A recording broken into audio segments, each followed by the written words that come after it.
Okay.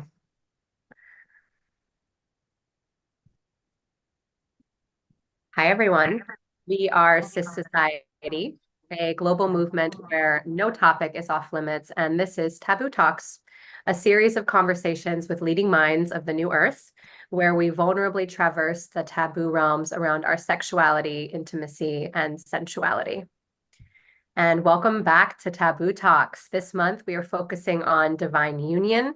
And with us to share her potent wisdom, and she has a lot, is Emyrald Sinclaire. Emyrald is a love and manifestation coach who helps her clients to connect with the true desires of their heart and offers them the courage and accountability to take action on their dreams and gives them the practical tools in order to manifest the love of their lives and the life of their dreams. You can find her traveling the world, sharing her wisdom on her podcast, Manifest It All, and creating real life magic along the way. Emerald, I'm so excited that you're here. Thank you. I am pleased to be here. Thanks for having me. Yeah, it's such an honor. I was feeling into your energy earlier today, and what was coming through so strongly was that you're this beacon of of clarity, like you embody clarity in what you desire and how you live your life, that it's just absolutely contagious to be around. And it's something that showed up in our friendship and in our coaching calls and different moments that we've shared together. And it's such a gift to the world. To be around such an embodied woman who like knows what she wants, like you know what you want. And that's something that comes up a lot for me. I'm like, I think I know what I want, but do I? And this is coming through a lot now that there's this initiation around the topic of divine union.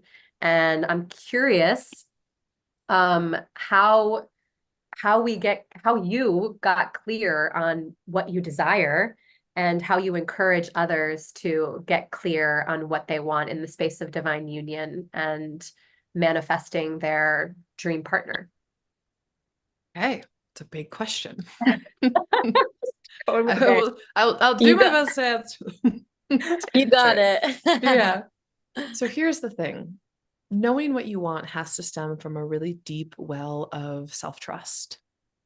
And so to get what you want, to know what you want, you have to trust yourself. You have to trust these pulls. You have to trust these intuitive urges, so to speak, in regards to I'm going this way.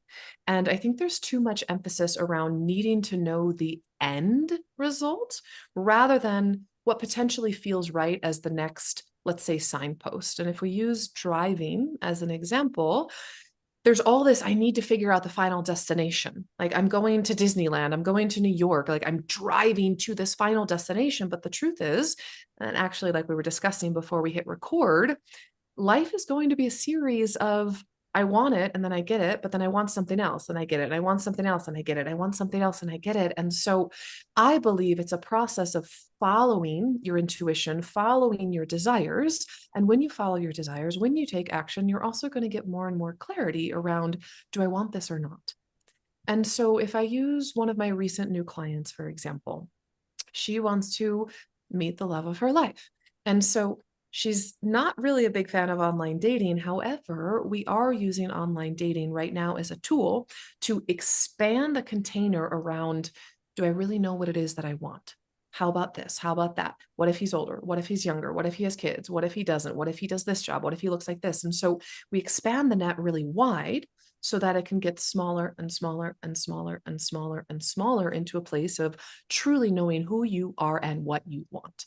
And so the worst thing you could do would be to not take action at all. And even if you take quote unquote the wrong action, you're going to get clarity as a result of moving, of taking action. And so for a woman that's like, I don't know what I want in partnership, go out into the world and date people. You will figure it out quite quickly what it is that you want or don't want, because you'll either be in a position of, I do not like this, and then you have clarity on what it is that you want, or you'll be in a position of, yeah, I like this. This really works for me. And so clarity comes from taking action because you will Mm. know immediately if that's a fit or not. Yeah, it feels like it sounds like, or what the vision that's coming through for me is window shopping, right? But you have to leave the Mhm. house in order to do it. And as you're walking by, you're like, "Ooh, I like that." Like, "Oh, that like man has this trait or quality that I Mhm. like really appreciate." Okay, cool. I'm like putting that in my pocket. And then you're walking and Yeah. you're walking, "Oh no, not for me. I don't think that'll work, not my color."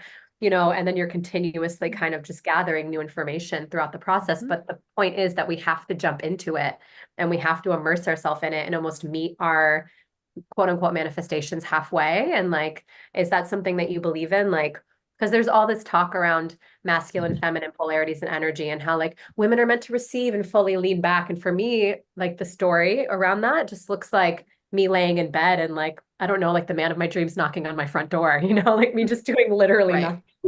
So I'm curious, like how you navigate that space and like what that balance looks like how much action do I need to put in and how much are they meeting me and like what, yeah, how that takes shape. Yeah, it's a great question. It's a great question. I'm going to answer that. And I also want to add on to what you were sharing before when you were talking about window shopping. The energy that you were in was so pure and clean. That's the energy to approach dating for lifelong love. So many women have this energy of angst, of grasping, of like, where's my person? You have to be the one. Or they allow themselves to get so caught up or exhausted by the process where truly it's just meant to be fun, like fun, positive experiences with human beings. And looking for what's working is going to move you forward in the direction of what you want versus what most people do is they focus on what's not working. And law of attraction manifestation, since I know we'll probably get into that a little bit, that gives you more of that. It gives you more of what you don't want. It gives you more of what's not working. The universe doesn't play favorites. It's just reading your energy, your focus, your attention.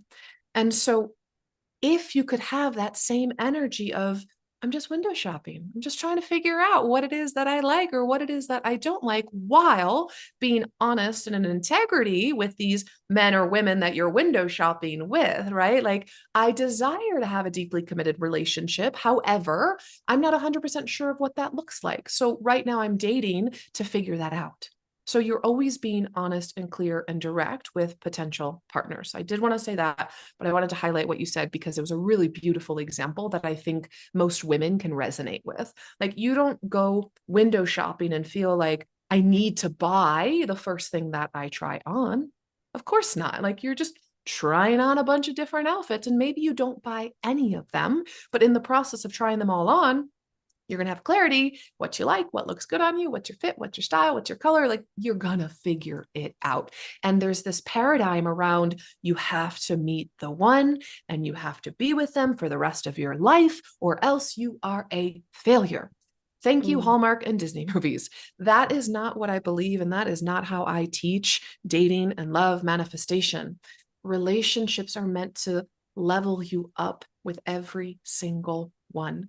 And your next relationship could very well be the person you're with for the rest of your life. You could meet your lifelong partner when you're 14 years old in high school, or you can meet the love of your life at 55, 58. Like my recent client I just signed is 58 years old, and she's ready for the next love of her life because her spouse has passed. And so we're on this journey, and we need to remove this mindset of I'm a failure if the relationship ended, or you're the best I've ever had, therefore I need to nail it down, or you're the best I've ever had, therefore I could never have better. It's like, no, that's not true at all. Like, last year I had favorite outfits. I don't wear them anymore. They don't suit who I am today. When you and I met in Mexico, I had a whole different wardrobe. I don't wear those clothes here in Denver, Colorado. Doesn't fit with who I am today and where I am today. And so a relationship can be the exact same thing. Now, I realize, however, most women and men, they want that one person to build a life with. But what's not to say that you don't need to have a couple other relationships to prepare you for the one that you're going to go to the distance with. So I think it's really important that we shift that mindset. Now, I go Mm. back to answering your question on masculine and feminine energy. That's a can of worms. There's so much we can get into that. But first things first, you cannot just lie on your bed and expect the love of your life to show up and knock on your door because we live in a physical reality. the manifestation, the visualizing, the affirmations, the healing, the trauma, all the internal work is absolutely necessary. But then it's who you're being when you're taking action. So if you have, let's say, unhealed trust issues around men, and you go out into the world and take action, your actions will be reflective in men who are untrustworthy. Whether you're online dating or meeting them in person, you will see that mirrored back to you.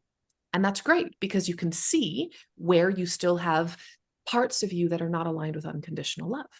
However, if another woman has done the work to heal her trust issues and really trust herself and trust men and trust the universe, and she goes out into the world in the exact same town, the exact same online dating apps, the exact same networking events or singles mixers, she's going to meet or attract a completely different type of man who's trustworthy because she's healed it within herself. And so with the masculine, feminine polarity and dynamic in relationship, we have both energies. However, we still need to allow our masculine to take action. And if your dominant energy, your vibration in relationship is feminine, then sure, there's different ways that you can show up in your feminine in relationship and while dating. But that also does not mean he's in control, he's the masculine, he's leading, I do whatever it is that he wants. Like the feminine is in control of the feelings, whereas the masculine is much more in control of the direction. And so it's important if you're in that feminine role that you pick a man whose lead you trust. But it's almost like if he's the president, you're the vice president, you still have veto rights based on your feelings. So I say it's a can of worms because there's so many nuances and there's so many ways that we could take this conversation. But if we just boil it down to manifestation, nothing is going to show up in your life just because you're visualizing, just because I'm worthy of it. There still has to be an element of action that's taking. If I'm a coach, right? How would I ever possibly get a client if I didn't do a live stream, if I didn't go out in public, if I didn't tell people that I was a coach? Nobody would know. And so it's the exact same thing with relationship. Even if you're the feminine pole, you still need to go out into the world. You still need to go out on dates. You still need to be open, available, and receptive to receive attention from men in their masculine energy. I Wow. gotta lace Thank and you. leave the house. Thank You you for gotta leave the all of, house. thank you for all these profound downloads. Like so much of what you're saying resonates so deeply, being someone who was calling in this divine union partnership for so long. And like, I'm doing all these manifestations, I'm doing all this magic. And I was kind of holding myself back because I was waiting for the perfect one. And I remember one of my good friends was like, you know what? Like, it's a journey. Like, you have to start taking steps. And if you're not even like opening yourself up to kiss another man, like, how are you going to even be a magnetic match, like a frequency match? And so, yeah, just what you're saying, like taking those steps, kissing some frogs along the way, and opening my heart and opening my body when it felt safe, of course, and I felt like I wanted to, but not attaching. I think non-attachment is like a really big underlying theme that I'm hearing through your teachings. Non-attaching when we're dating, and also when we enter that union, which I'm in now. Still, how can I stay unattached to this needing to be forever and needing to be in the way that I think it's supposed to look, but understanding that it's always an evolution. And I have a question for you around that as well. Like I guess it's a two-part question. So how would you define a divine union, maybe versus just like a regular relationship? What makes a union divine? And when you're in that union, I guess what is it? What qualities are necessary in both partners in order to go the long distance versus it just being another stepping stone on your path? I love these questions. Okay, thank you. Before I answer them, there was one thing that you were saying about being unattached that I think is important to highlight, which is you can be attached to the vision, be attached to what it is that you want in a relationship, but be unattached to the details, like who and when and how and where. So still hold the vision. Don't ever let that go. But this is your work and not just you, the collective you. Your work is to not get attached to the details that are not your responsibility. Instead, You control what it is that you can control, which is who you are being and how you're showing up. Maybe you're working on healing your past. You're working on cultivating certain tools and skills that I will share that are going to cultivate long-term happy relationships. So you're in control of all of that. But trying to control who's going to be your partner is like trying to control the weather tomorrow. That's just not your responsibility, but you can control when you wake up. You can set the alarm. I want to wake up at 7 a.m. So I want to manifest this type of partner. I want to manifest this type of life. Yeah, you can do that. And then you need to be that person, right? So you can control all of that. So it's recognizing what you have control over and what you do not have control over, so that you can leave the heavy lifting to the universe and focus on, am I being who I want to be? Am I allowing my life to be the most joyous and happy and abundant and filled with love that it could possibly be in this moment on the journey from here to there? Because that's what matters. The majority of your life, you're going to be in this gap between I'm here and I want to be here. I'm single. I want to be in this relationship. I gained some weight. I want to lose some weight. I'm making money. I want to make more money. I have this job. I want a different job. The majority of your life, you're manifesting, you're creating. And so your work revolves around the gap, who you're being in that space between where you are and where you want to be. That's what matters most. And that is why I am happily single, and why I was also happily in partnership, because I'm not making my happiness dependent upon circumstances. I'm making myself happy with the ingredients that I have, whether I am single or in partnership, whether I have gained extra pounds because I ate my way through Italy, or I'm super fit because I'm doing yoga and hiking and biking every day, right? And so it's really taking responsibility for your happiness and your feelings and not making it dependent on the external. But the beautiful catch-22 and paradox of manifestation is that when you're feeling that way on the inside, it will be reflected back to you on the outside. Now, exactly. So divine union. I know everybody could define this differently. And so my definition, or how I would view this, really has to do with my life mission, my life purpose, my life desire. And so my desire in life is to be the best version of myself. What the heck does that mean? It means I'm connected to my heart. I am as closely connected to unconditional love as I can be. It means I'm connected to my higher self and my intuition and unconditional love, right? As I can be, as above, so below. And so my life mission is, how the heck do I figure out how to be as loving and centered as I can, connected to my higher self, fulfilling my higher purpose? That's who I am in a nutshell. The reason that I would ever enter into divine union is because my partner is going to meet me there, meaning he's supportive and he has a similar goal of connecting to his heart and unconditional love as deeply as he can, while also connecting to his higher self and fulfilling his life's purpose. And so for me, with divine union, it's two individuals who are coming together who have this higher purpose of being their best selves, connecting to their heart, like connecting to their mission in life. So it's almost like this triangle. So anything less than that, I'm unavailable for, because this is who I am and what I'm doing. So if I'm going to be in union with someone, like, it's going to be this gorgeous triangular where the pinnacle is we're lifting each other up and supporting each other's shared missions of being our best selves, connecting to our heart, and rippling that out into the planet and changing the world. So that's my mission. And that's how I see divine union for me. Talk about the sexiest ripple ever. It's a hot threesome. It's Yeah, right. it's so touching how do you follow Eyes In? He's okay, this is wild, because we met with another couple who are in a divine union partnership, and they explained it similarly. Not quite with the triangle, but like really a similar essence to what you shared. And this man, Eyes In, I purchased one of his workshops, and he spoke of the triangle, right? Like we are in service, we each are in service to our dharma, to our truth, right? And that is like of the highest, like we're serving the elevation and up leveling of consciousness, and we're both here to support each other in that. And you just explained it in the same way, and what's coming through is there are divine union codes, right? And everyone's just translating them through their own filter, their own filtration system. And it just gave me full body chills when you were like, it's like a triangle. And I was like, it is. Mhm. It's like the masculine on one side, the feminine on the other, and then like God, consciousness, the universe on top, right? Like, Yep. and we're equally in service and to the divine, to our path to service.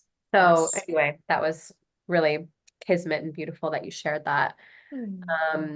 I think what's coming through is something in the shadow right now that I'd love to dive into, just in the likes of what can get in the way of meeting a divine partnership. Like when you're connecting with clients or just in general through your own experience in life, like Yeah. what do you feel is the largest obstacle between an individual and the fulfillment of a divine union prophecy?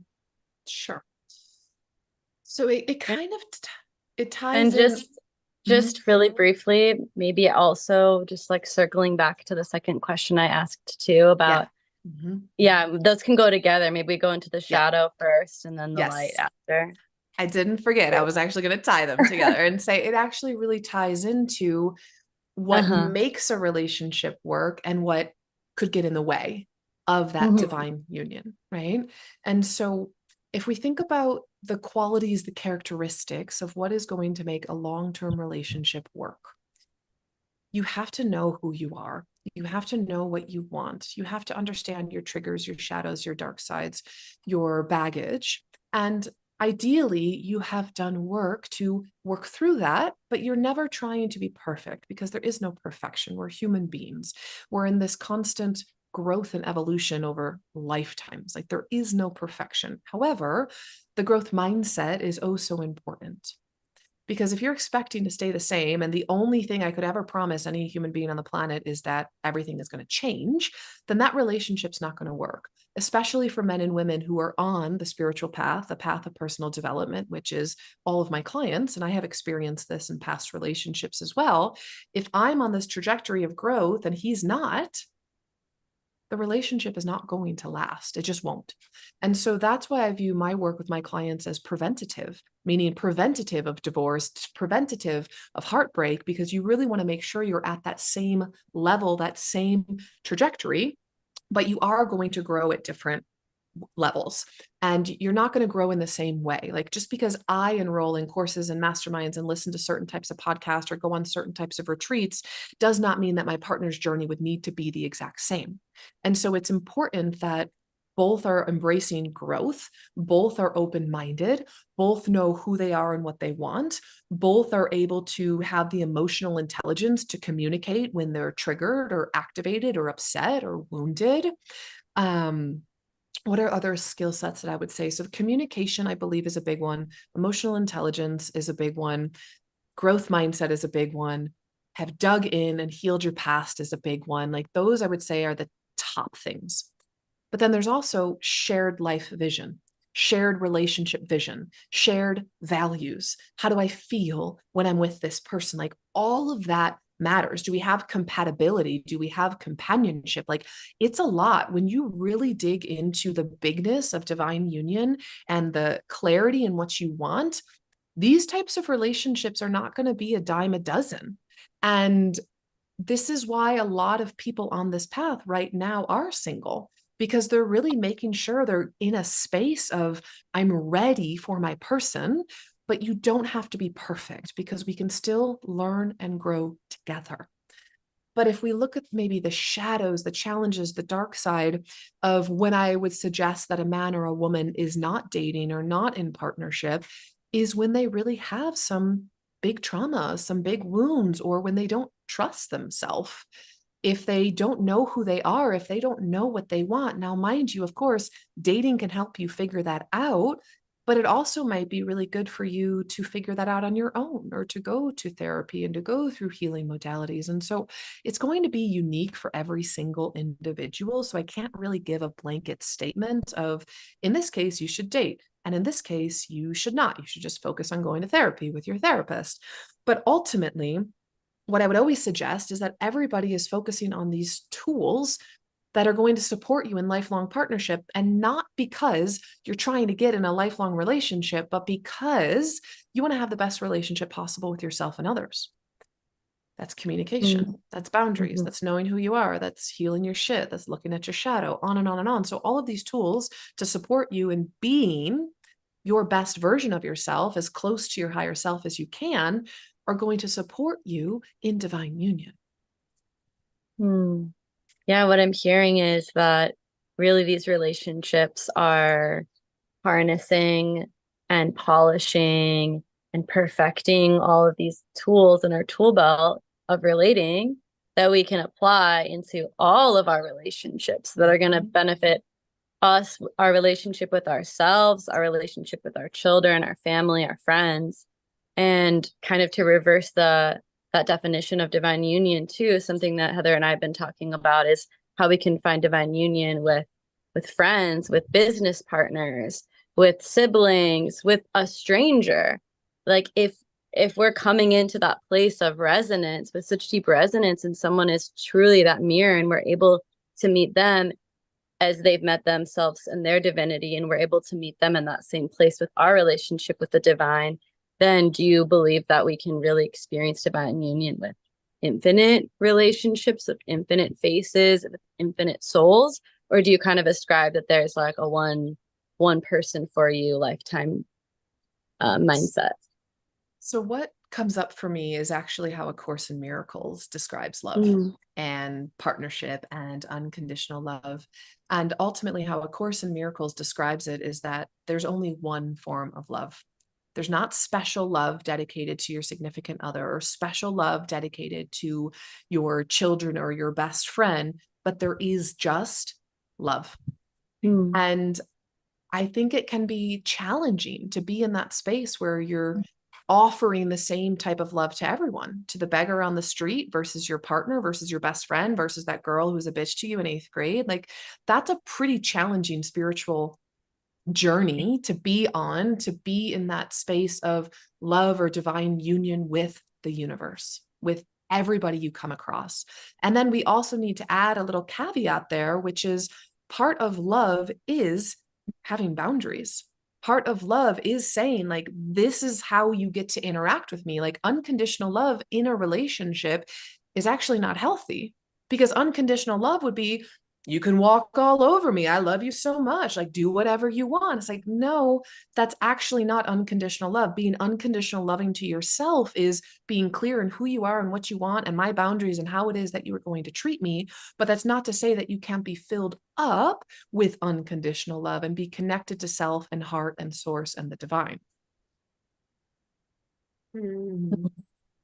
So I think a lot of what women especially get wrong is, on their quest for love, they come from this place of give,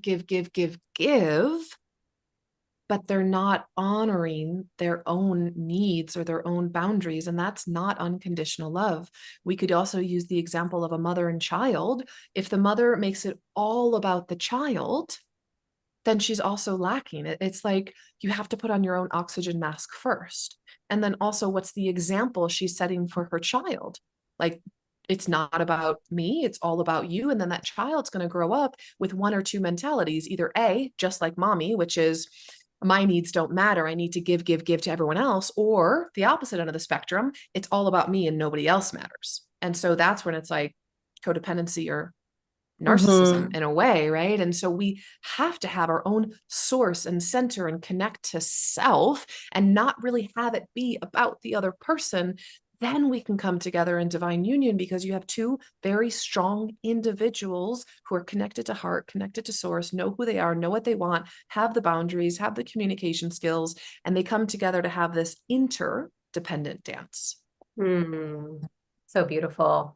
Yeah, what's coming up specifically around boundaries, which I'm so grateful that you brought that into the conversation of divine union, because I grew up in an environment where it was boundaryless, and like, love was above all else in Catholicism, and divorce was a sin. So it was like, I accept everything that you are, I accept everything you do. It doesn't matter how you treat me. So I've had to do a lot of rewiring around that myself.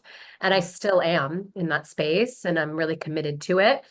And what just kept coming up was like, where do our boundaries have flexibility? Specifically in the process of beginning to date and see people, it's like, how do you begin to define your non-negotiables and then let everything else fall away? And like, where do you have this malleability and flexibility in the process of like, oh, I'm actually willing to kind of, soften a bit around this and like meet you where you are. Yep. Great question. And I just gave a talk on this around, are you being too picky? And what are the categories that it's important that you're picky and you have your boundaries around versus what are the categories that you can be more flexible? And so with your non-negotiables, with your values, with your life vision, those are the areas to have your boundaries in. Of like, no, like this is where I'm headed. This is what I want. These are my non-negotiables. And so non-negotiables might revolve along the lines of, I know that I really want children.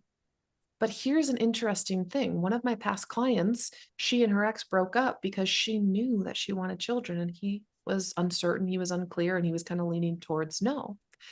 And so after they broke up and we started working together and really diving into what it is that she wants, she started swinging over to the pendulum of maybe I don't want kids. Maybe that's not actually for me. And so her recent non-negotiable kind of shifted into the middle category of heart's desire. Maybe like I'm open to kids, but also maybe I'm not. And so this is where it's kind of tricky to say, like, this for sure is my non-negotiable because it might change. And so I would instead put boundaries more around how someone treats me. Are they respectful? Do they respond in a timeline or manner? I have my boundaries around masculine, feminine energy, meaning I know I'm the feminine role in partnership. So he's going to be the one leaning in. He's going to be the one pursuing, but I'm going to be receptive. I'm going to be warm. I'm going to show him the interest. But if he's not pursuing me, I'm not pursuing him. I don't know if that's a boundary or just a way that I'm acting. And so understanding your boundaries are really like lines in the sand of if you treat me a certain way, that's a no for me. If you cheat on me, like I'm done with you. And other people might be like, okay, that's a conversation. Like what was going on underneath the surface? Why is it that you felt like you had to go somewhere else? Where are we lacking in the communication? And so it's like, it's just so fluid, this conversation. It's so personal to every single human being. But the way I define my personal boundaries is I show up in a certain way. I treat people in a certain way, and I expect them to treat me the same in response. And I hold my boundaries and standards with my friends, with my clients, with my partners, with my family members. Like nobody gets a free pass. If you're going to play in my sandbox and be in my life, you are going to treat me the same way that I treat you. It's the whole golden rule, right? And so those are my boundaries, like how it is that I live my life. And so if I'm in a polyamorous open relationship, that's completely different than if I'm in a monogamous closed relationship. So the boundaries will be different for these different individuals. So it's really understanding what are my rules of engagement, like what feels right and good and best for me. And then I have to be the one to hold those boundaries. I teach other people how to treat me.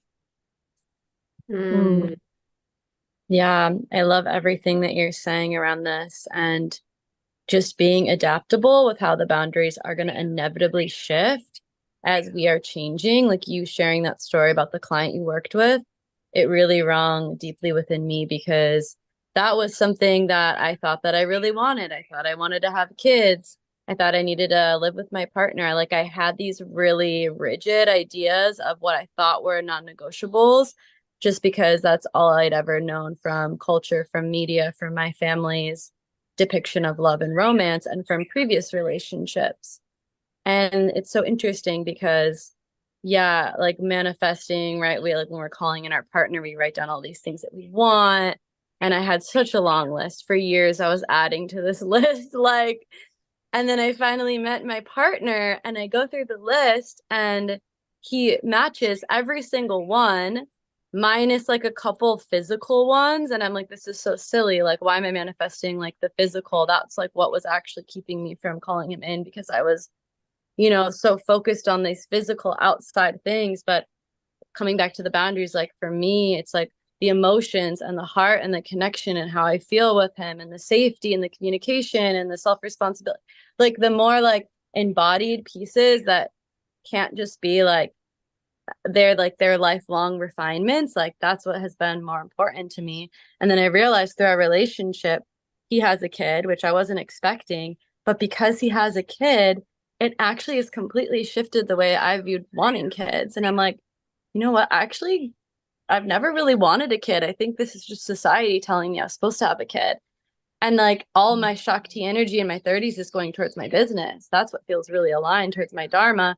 And he has a kid who I like really vibe with. So like, why can't I just nurture her as a mother? Like I have a cat. Why can't I just nurture her as a mother? And maybe something I thought was a non-negotiable actually is like, this is the higher plan for me that I wouldn't have even attuned to if I wouldn't have been on this journey, this divine union journey.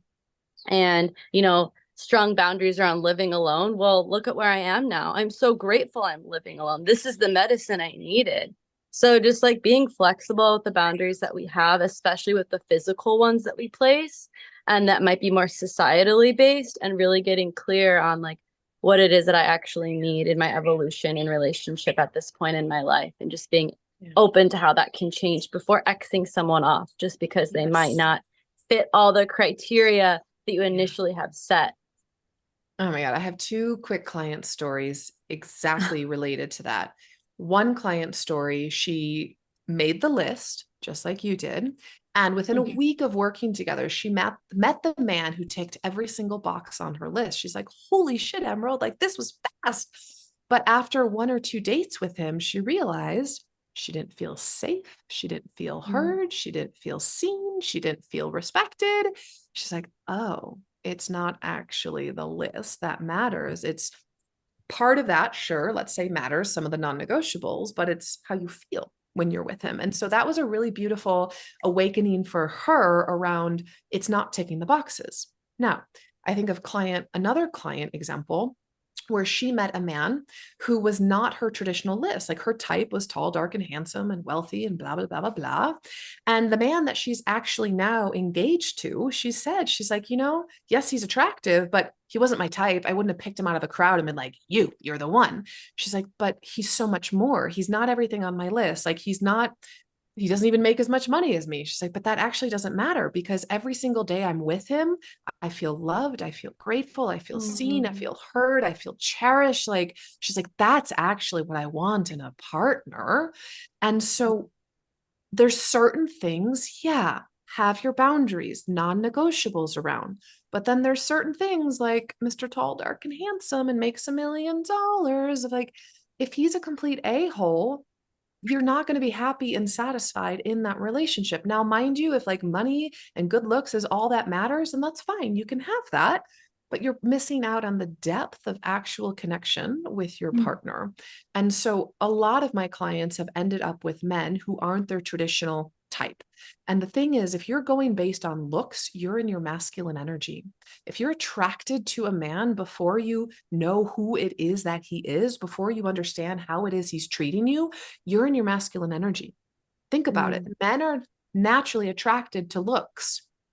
A beautiful woman will turn the head of a man, but who she is why he would choose to stay with her.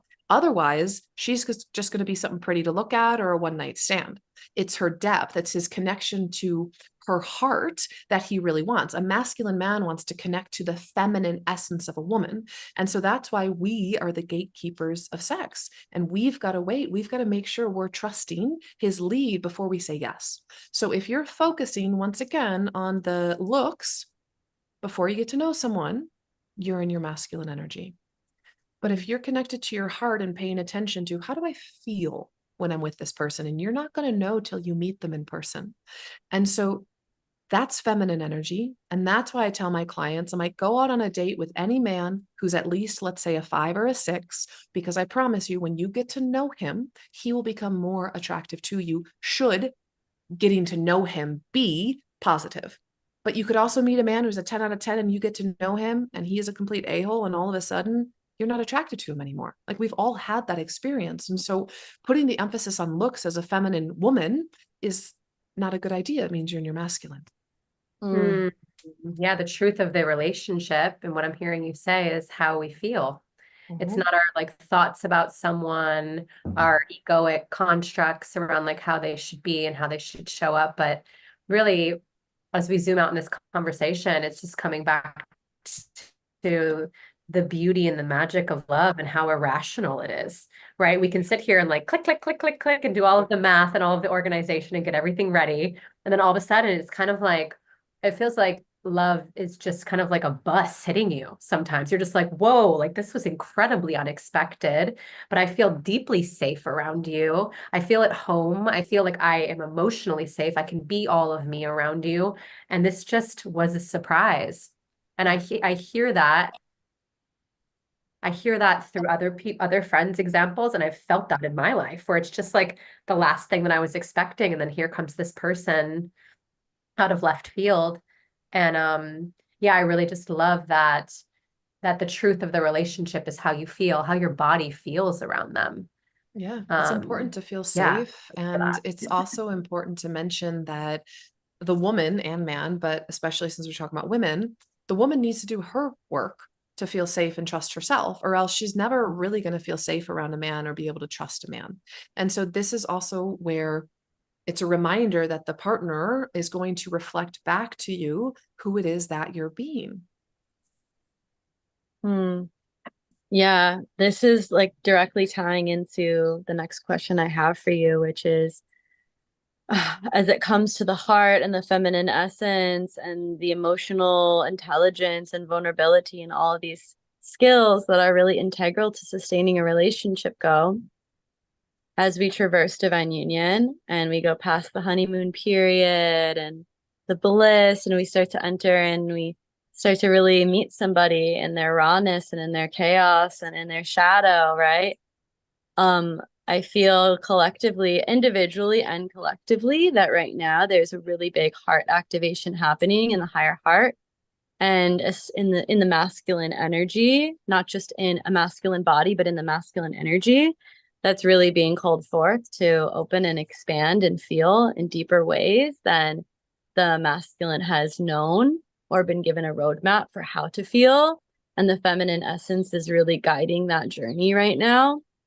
And I guess I'm wondering from your experience working with lots of different couples, and from just your own personal experience, like what is the best way? What's the best strategy? What is the most loving pathway that the feminine essence can serve for the masculine to fully drop into his heart, drop into his emotions, and to meet us in that wild feminine feeling? So here's the thing where I'm going to push back a little bit. We don't actually want our man to meet us there in the depths of matching our emotion. We want our man to hold us and to be the anchor, to be the river bank, while we are the ones experiencing the crazy, wild, feminine emotion. And so we don't want our man to be a woman. We want our man to be a man. We want him to be able to hold the depth of emotion, which means he also needs to recognize the difference in you are you and I am me. I'm not responsible for your feelings. However, I recognize that my actions have an effect on your feelings. And of course, in divine union and partnership, we want to support each other in doing and feeling our best. And so this is where conversation comes in. This is where emotional intelligence and maturity comes in. And so as the woman, I think it's really important that we learn how to communicate to a man that we're not making him responsible for our feelings, that we communicate to a man, I just need to vent. I just need to get it all out. You don't even need to answer. You don't even need to offer a solution. I just need you to be here and hold space. And so again, it's coming down to a woman really knowing herself and being able to communicate and ask for what she wants. And when you're doing this in the beginning, when you're dating, ultimately you're pre-qualifying, is this man going to be able to hold me there? And I remember with my ex that I was dating in Mexico, I had a very emotional female moment. He was out to dinner with another woman, and it wasn't a date, but he was out to dinner with another woman. And then he and I were supposed to meet up afterwards, and he was late.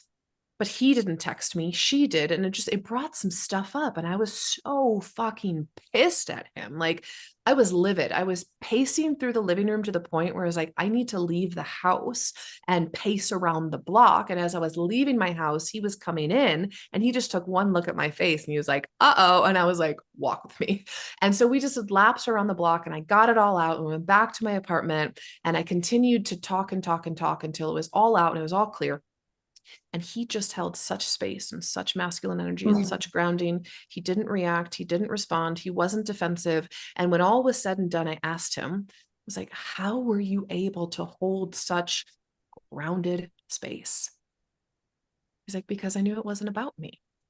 Like, oh, exactly. It wasn't about him. It was how his actions affected my feelings, but it was based on my wounding and my background. Any other woman would have responded differently. If I was busy working till 9 p.m., I wouldn't even have noticed that he was running late from his first engagement before it was that he was going to meet me. And so that's also a grounded masculine man. So me as a single woman, I'm interviewing, I'm making sure, is he at that space? Can he hold the entire depth of what it means to be a woman? But I'm not lashing out and making it out to be his fault and his problem. It's me expressing who I am and knowing that this is going to shift and change and flow. And once I get it all out, I'm going to feel a lot better too, because that's also being in your feminine energy.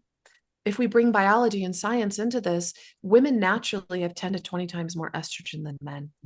And one of the ways that we raise our estrogen is talking about our feelings, talking about our problems, talking about our desires without someone trying to fix it or offer a solution, which is why 90% of people that go to therapists are women, which is why my coaching clients, the first half of our session, I just let them talk because it raises our estrogen and helps us feel better. Whereas for a man, raising his estrogen doesn't help him feel better. Fixing a problem raises his testosterone. That helps him feel better. This is why the divine polarity between masculine and feminine is so beautiful, and why traditional gender roles, in a way, are so supportive to men and women feeling and doing their best in relationship. So understanding yourself, understanding the differences between men and women. I realize we're talking about heterosexual couples here, but go with me. Understanding yourself, understanding your partner, understanding communication is really going to support you in partnership and lasting love. Wow, thank you for that beautiful divine redirect. It hits deep. And it isn't something, I guess, like from your perspective, like when I am in that chaos and that feminine fullness, like I've told this to my partner, I'm like, all I need for you is to be present and to be in your heart. Like you don't need to say a word, just to be present and anchored in. And like that is truly, like you're saying, like that is the medicine that helps the feminine to feel in her fullness. But oftentimes, we as women have been traumatized because when we have been in our fullness and our expression, it hasn't felt safe, you know, from our parents or from past lovers. Like they've said it's too much. They've taken it personally. They've fought back. Like it turns into like a battle, or they've just like they pushed away. They pull away completely. So like if we are in these situations where our partners are pulling away, there maybe sometimes they're able to anchor us, and then other times they're just really like not able to hold the space. How can we help? How can we help them? How can we help them to meet us in that heart space of anchoring in, where it's not personal? Well, and this is where I think just communication is important. Like you were saying, I don't need you to even answer this. I don't need you to solve this. I just need you to hold space. And quite honestly, if he is not available, go to a girlfriend, go to a therapist, call your mother. Your partner is not meant to be your everything. And so vice versa. You're not meant to be your partner's therapist or mother or coach. You're meant to be his partner, which is different. So many women think they want their man to open up. No, they don't, because that would make him more feminine. You want a masculine man whose lead it is that you trust. So you're going to have different roles. And so communicating is important, and asking for what you need and want is important. But if consistently your partner cannot meet your needs and wants, then why the hell are you in that relationship? Mm. Mm. Mm-hmm. Yeah, this is hitting my heart so deeply, just in recognizing, as we jumped into non-negotiables before, just coming online to a non-negotiable for me, and that's emotional safety and a man's ability to be able to hold the vastness and spaciousness of my emotion, of my feminine emotion. And I've never, in a committed partnership, I've never fully met that. And so, yeah, it just really hit me in this moment. And I'm so grateful for this conversation. Just, yeah, what's moving through my body in this moment and landing so deeply. So thank you. We're on the verge of wrapping up this beautiful conversation, which I feel like could go on for a lifetime. I do want to just say one more piggyback thing off of what you said, Heather, and what you said, Emerald, and that is like going back to self-responsibility. And like just as we're communicating, this isn't about you, this is just my emotional process. We can also understand that if there's some resistance and holding space for us, it's not personal. It's not about us. It's reflection of their own ability to hold their own emotions, just as it is for us. So in both ways.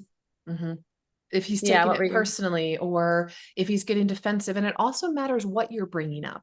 And so here's another thing. If you're expressing the depth of your emotion, complaining about your partner, honestly, that's a big no-no. Do not do that. Do not complain to your partner about your partner, because all he's going to do is withdraw or become defensive or push back. And so part of healthy relating is you go to your girlfriend or a therapist. If you need to bitch about your partner, get it all out so that you can come back to your partner in a very emotional, stable place of which the masculine can easily respond to, because then it's like, we have a problem I would like to fix, rather than, I can't believe you did this, you're such a fucking asshole, whatever it is. Like, that is unhealthy relating. And so one thing I do want to say, which is why a lot of men have wounding around this, is that women don't fully understand the appropriate times to be in that big flow. And so one thing I believe in is, no, you don't complain to your partner about your partner. Like, would that, if I was like Heather and I just complained to you about you, would that inspire you to change? Like, would you be like, wow, Emerald, thanks so much for dumping on me, what a shithead I am? Like, no, like that wouldn't work. But if I came to you and said, Heather, like the other day when you did or said this, I felt really disrespected. It really hurt. Like, are you available to have a conversation about this, or whatever it is, right? So when we're talking to our men, we need to be, if it's about them, in an emotionally stable place if it has to do with them, versus, let's say you're complaining about your job. But think about it this way also. So let's say you're complaining about your job and how much work it is. Well, a man, because he takes responsibility, because he's the provider, in a way, he might actually take you complaining about your job personally, because then he's like, shit, I should be making more money so that she doesn't have to work. Her problems at her job is actually my fault. And so this is where it is kind of tricky, knowing like that a man wants to take full responsibility if he's in his masculine energy. And so I do think it is important that we have our girlfriends, that we have our therapists, that we have our coaches, and that we don't make our partner our everything. That is not healthy. Yeah. Is what I'm hearing. It's just, yeah, it's a really delicate dance where we also have the capability to self-soothe, and sort through what's coming up for us and really begin to compartmentalize and say, okay, this is worth speaking into. Like, let me explore this a bit more. And like, this is something of mine that I can internally explore and then let go of. And in that, you're not making your partner everything. No, You're and you're taking, there's this divine balance. Yep, Yeah, exactly. And you're taking personal responsibility. Like that is, I take 100% responsibility for everything in my life. My partner is for co-creation. My partner is to add to my happiness levels, but my partner is not responsible for anything in my life. Mind you, If we're together and we're co-creating, then we're going to have certain agreements and certain shared visions, and of course, certain ways that we can support and help each other. But it has to be two whole, complete, taking responsibility for yourself individuals that are coming together. That's going to be a super healthy relationship.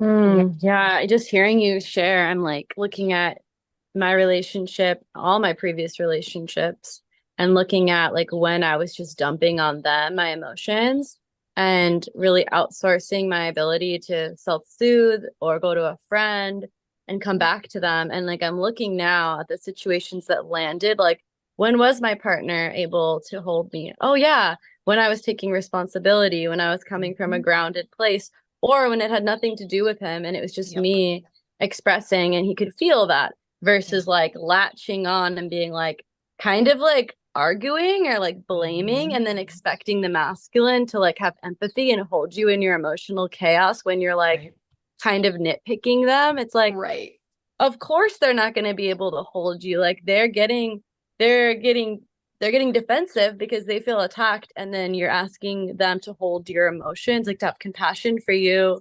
I don't know, I'm just really like seeing a lot more responsibility where I've played that role in relationships and then expected them to hold all of me, but I wasn't even able to hold all of me. Exactly. Boom. Well said. Beautiful reflection. And this is how every relationship is just an opportunity to grow. There is no shame in who you were. Like I've made every single mistake in the book, which is how I've gotten to where I am today, because I've been in these types of relationships. I've been passive aggressive. I've been angry. I've been the bitch. I've pointed the finger. Like I've done it all. Like I get it. I understand. And there is a healthier, more evolved way to go about it, but you can't shortcut it. You have to go through these learning experiences in order to get there. Yeah, there's something like there's an intense feeling coming up for me that I'd love to explore. And there's been some talk about it in the community here in Tulum and just with friends. And it's about this concept of like taking your emotions, processing them, putting them into a box that you think that masculine can handle, as opposed to just being like a clear and divine channel in the moment, and recognizing that that can get like messy and intense sometimes. But knowing that if it's like coming from a true space of like emotion in that moment, do you feel like that's a space to share? You know, like it's like divine energy moving through our body, as opposed to saying like, okay, I'm going to go put this into a box and like process it and just be like, okay, I don't think you're capable of handling all of me. So like, I'm going to give you a piece of it with this pretty bow on it. And I've been like, I don't have the answer, but I would love to open up the conversation a bit to see what's alive for both of us in it. And yeah, where the line is and like how we explore that. It's going to be different for every individual. Right. Like the example I gave you, where in that moment, I can't explain it, but like I was livid at him. It was like, how dare you be out at dinner with another woman and be late to meet me? And then she texted me, and why weren't you the one who told me it's like, I can't explain why all of that came up. And in that moment, it felt right to share with him. Or maybe in that moment, like I was so in my feeling and he just happened to show up at that time. It was just like, well, then here we go. But I also have enough emotional intelligence and maturity that it's like, even when I'm fucking livid, I'm still able to maintain my composure, which is I realize this is my shit and it has nothing to do with you. And any other woman in this situation would react differently because of her own individual experience. So there really isn't a one size fits all. Like, I also think about an argument with a partner I had many years ago where it's like, he was livid at me. And I was like, I understand you're angry, but I do not deserve to be treated this way. I'm leaving for a couple of hours to give you time to calm down. When I come back, then we can talk. So, why in that situation did I approach it that way? Whereas in the other situation, I didn't. Like, there's no rhyme or reason. You're just going to have to trust yourself of like, is it right for me to be expressing this in this moment? Or do I need to take a timeout and a break and go process and then come back? And there is no blanket answer for every human being in every situation. Like, you're just going to navigate, you're going to figure it out as you go along. There's been times even with girlfriends where in the moment it's like, no, I need to address this now. And I am pissed. And there's been times where it's like, no, let me really process and reflect on like what's actually going on underneath the surface. Then come to my girlfriend and have this challenging conversation. Mm. Yeah, much like relationships, the process is consistently evolving and reshaping itself. Yeah, that feels really resonant. Thank you. Yeah. Yeah, and what I'm hearing is it comes back to communication and self-responsibility. So if you do feel like you're really triggered emotionally and you need to vent and you want your partner to support you, maybe even something that would be helpful is just communicating in that moment, hey, like I just have a lot of emotions that are coming through. I take responsibility for them. It's not about you. But just like even saying something like that could really Yeah. anchor in like some safety for the masculine to feel like more able to support. Yes, absolutely. And so in general, women are better communicators and able to connect between thoughts and feelings simply because of how our brains are different than male brains. And so we are typically the leader of communication in a relationship. And so we can express what it is that we need. And you gave a really beautiful example to help the masculine feel safe, which is, I just need to vent. This isn't about you. Or I'm feeling so much emotion right now and it needs to come out. Please don't take it personally. Like, is it okay? Or would you just hold me when I cry? Right? Like, we can communicate and speak up and ask for what it is that we want. But again, it still has to come down to knowing yourself and having healthy communication skills. Mm-hmm. First, we get to date ourselves. Yes, exactly. Yeah. So, Oh. and one more thing I want to say here is that in a relationship, like, who were you before when you were single? If you were super upset and triggered and you're single, how would you handle it? So again, our partners aren't meant to be our everything. If you did not have a partner to go to, how would you be processing this feeling and emotion? Would you meditate? Would you journal? Would you scream? Would you cry? Would you dance it out? Would you talk to a girlfriend? Would you go to a therapist? Like, how would you handle it as a single woman and not putting it all on your partner? Self Mm-hmm. responsibility. And of course, in partnership, we're here to support each other, but we're not meant to be each other's everything. Hmm. Mm-hmm. Breathing into And that. that's back to full circle. That's the divine union. Having that union within so that you're not grasping and reaching and expecting from someone else something that can't give to yourself or don't already have activated within your being. Thank you so much for this conversation, Emerald. I feel feeling super activated.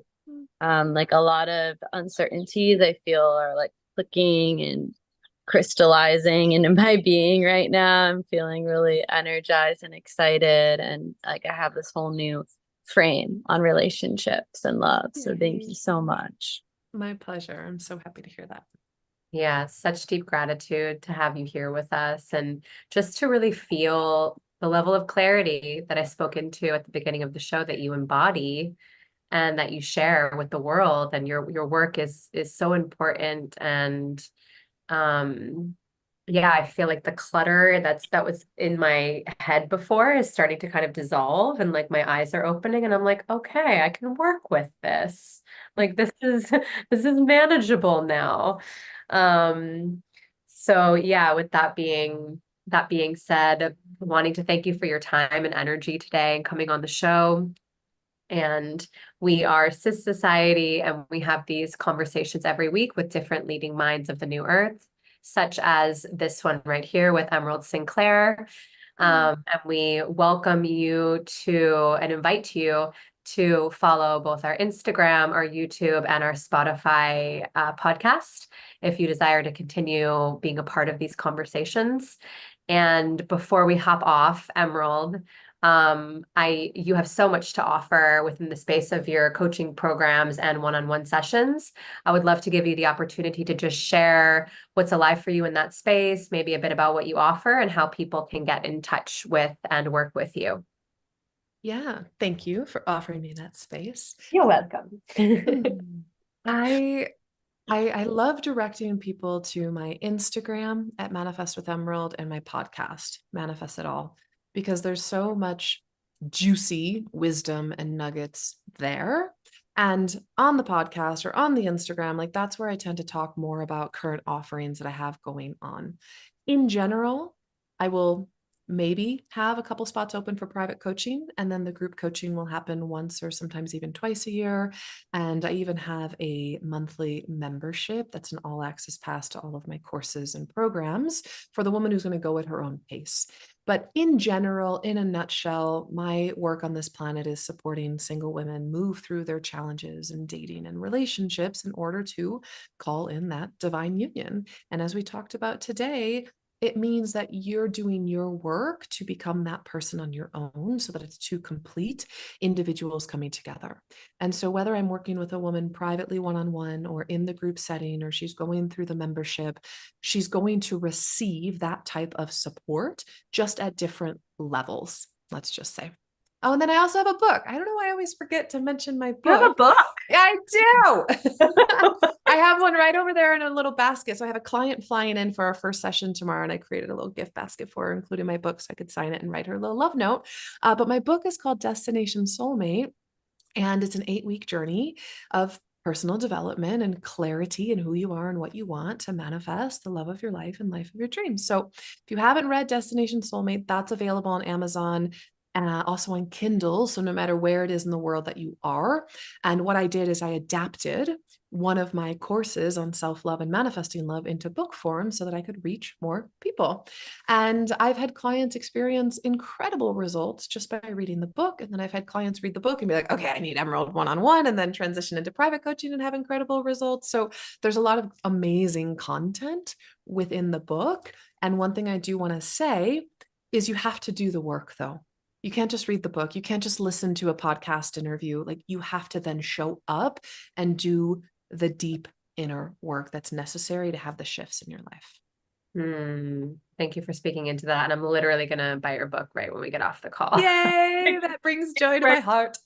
Oh, it's making my heart sing. I mean, we decided to do Divine Union this month, and I knew it was going to be an initiation for me. And sure enough, it has, like all of my shit is coming up. I'm looking at everything. I'm questioning what I want and what I don't want. And, I'm moving through this process, and it just feels like your book would be the beautiful cherry on the Sunday of this topic for us. So thank you for sharing that you're also an author. And yeah, This Woman's Gold. If you just listened to this episode, you already know, please connect with her if you desire to deepen with her. Thank you, Alfina, for your time and energy. I love you so much. I'm so grateful to be sitting beside you and serving the planet in this way with you. And again, thank you, Emerald, for being here. And again, we're SISociety. This is Taboo Talks, and we look forward to seeing you for the next conversation next time here, same place.